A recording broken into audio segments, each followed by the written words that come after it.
যদি আপনাদের ভারতের সবথেকে বড় ব্যাংক স্টেট ব্যাংক অফ ইন্ডিয়াতে অ্যাকাউন্ট থাকে, তাহলে সেক্ষেত্রে আপনাদের জন্য কিন্তু বিরাট বড় দুঃসংবাদ।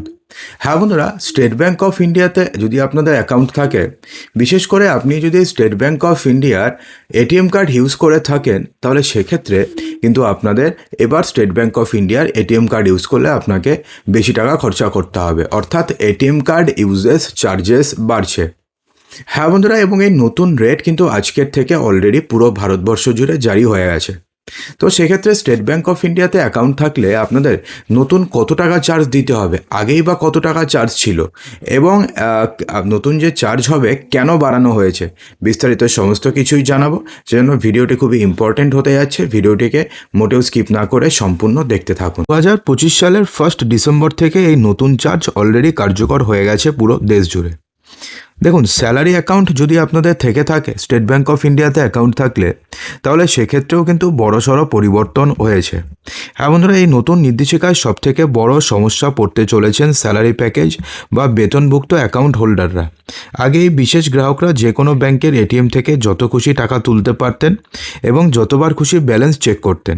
তার জন্য কোনো অতিরিক্ত চার্জ লাগতো না, অর্থাৎ আনলিমিটেড ফ্রি ট্রানজাকশনের সুবিধা ছিল। কিন্তু 1 ডিসেম্বর 2025 থেকে এই সুবিধা আর থাকছে না।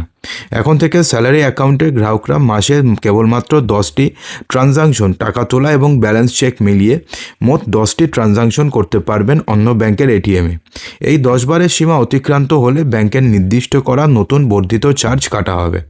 লক্ষ লক্ষ চাকুরিজীবী যারা স্যালারি অ্যাকাউন্টের ভরসায় নিশ্চিন্তে এটিএম ব্যবহার করতেন, তাদের এখন এই কার্ড ব্যবহার করতে কিন্তু হিসেব করতে হবে। দেখুন, এটিএম চার্জ কতটা বেড়েছে। স্টেট ব্যাংক অফ ইন্ডিয়া স্পষ্ট জানিয়েছে যে ইন্টারচেঞ্জ ফি বা আন্তঃব্যাংক লেনদেনের খরচ বাড়ার কারণেই এই সিদ্ধান্ত নেওয়া হয়েছে। সাধারণ সেভিংস অ্যাকাউন্ট এবং স্যালারি অ্যাকাউন্ট উভয় ক্ষেত্রেই ফি লিমিট শেষ হয়ে যাওয়ার পরে এই নতুন রেট কার্যকর হবে। দেখুন, কি কি রেট হবে শুনে নিন ভালো করে। অন্য ব্যাংকের এটিএম থেকে টাকা তোলা, যখন আপনাদের ফি লিমিট পার হয়ে যাবে, তারপরে যদি আপনি অন্য ব্যাংকের এটিএম থেকে টাকা তোলেন, তাহলে 21 টাকা দিতে হতো আগে, এখন 23 টাকা হচ্ছে। নন ফিনান্সিয়াল ট্রানজাকশন, অর্থাৎ যদি আপনি ব্যালেন্স চেক করতে যান, তাহলে আগে 10 টাকা লাগতো, এখন লাগবে হচ্ছে 11 টাকা। সেভিংস অ্যাকাউন্টে কী প্রভাব পড়বে? সাধারণত সেভিংস অ্যাকাউন্ট ব্যবহারকারীদের জন্য ফ্রি ট্রানজাকশনের সংখ্যায় কোনো পরিবর্তন করা হয়নি। মেট্রো কিংবা নন মেট্রো শহর নির্বিশেষে অন্য ব্যাংকের এটিএম থেকে মাসে 5টি ট্রানজাকশন আপনি আগের মতন ফ্রিতে করতে পারবেন।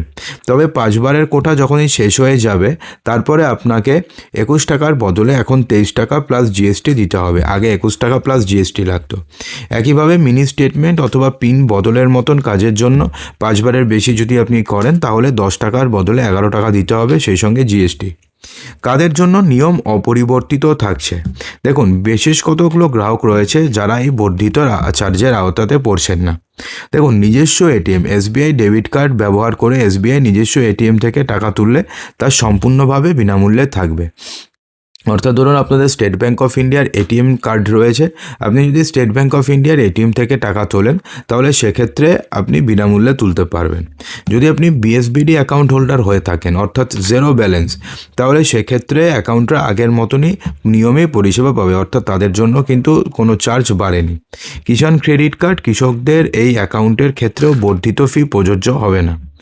কার্ডলেস উইথড্রল, যদি আপনি ইওনো অ্যাপের মাধ্যমে যদি আপনি কার্ড ছাড়া টাকা তুলতে যান, তাহলে সেক্ষেত্রে কোনো চার্জ দিতে হবে না। আপনি সবাই জানেন যে এসবিআই ইওনোতে কার্ডলেস ক্যাশ উইথড্রলের একটা অপশন রয়েছে।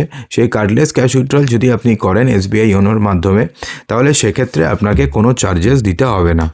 দেখুন, গ্রাহকদের জন্য বিশেষ পরামর্শ দেওয়া হয়েছে। ব্যাংকিং বিশেষজ্ঞদের মতেন অযথা চার্জ এড়াতে এখন গ্রাহকদের ডিজিটাল ব্যাংকিংয়ের উপরে জোর দেওয়া উচিত।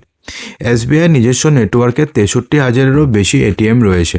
চার্জ এড়াতে যতটা সম্ভব নিজস্ব এটিএমই ব্যবহার করুন।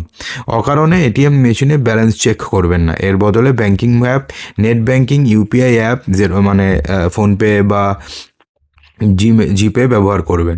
স্যালারি অ্যাকাউন্টের গ্রাহকরা মাসের শুরুতেই নগদের প্রয়োজনীয়তা পরিকল্পনা করে নিন, যাতে 10টি ট্রানজাকশনের মধ্যেই কাজ মিটে যায়। ছোট শহর, গ্রামীণ এলাকায় যেখানে এসবিআইয়ের নিজস্ব এটিএম কম, সেখানকার গ্রাহকরা এই চার্জ বৃদ্ধিতে সবথেকে বেশি সমস্যার সম্মুখীন হতে পারেন বলে আশঙ্কা করা হচ্ছে। তাই নিজের অ্যাকাউন্টের ধরন বুঝে এটিএম কার্ড ব্যবহার করাই বুদ্ধিমানের কাজ হবে আপনাদের জন্যে। তো বন্ধুরা, আশা করব যে ভিডিওটিতে আপনাদের সমস্ত কিছু বোঝাতে পেরেছি। যদি ভালো লেগে থাকে লাইক করবেন, শেয়ার করবেন, চ্যানেলটিকে সাবস্ক্রাইব অবশ্যই করবেন।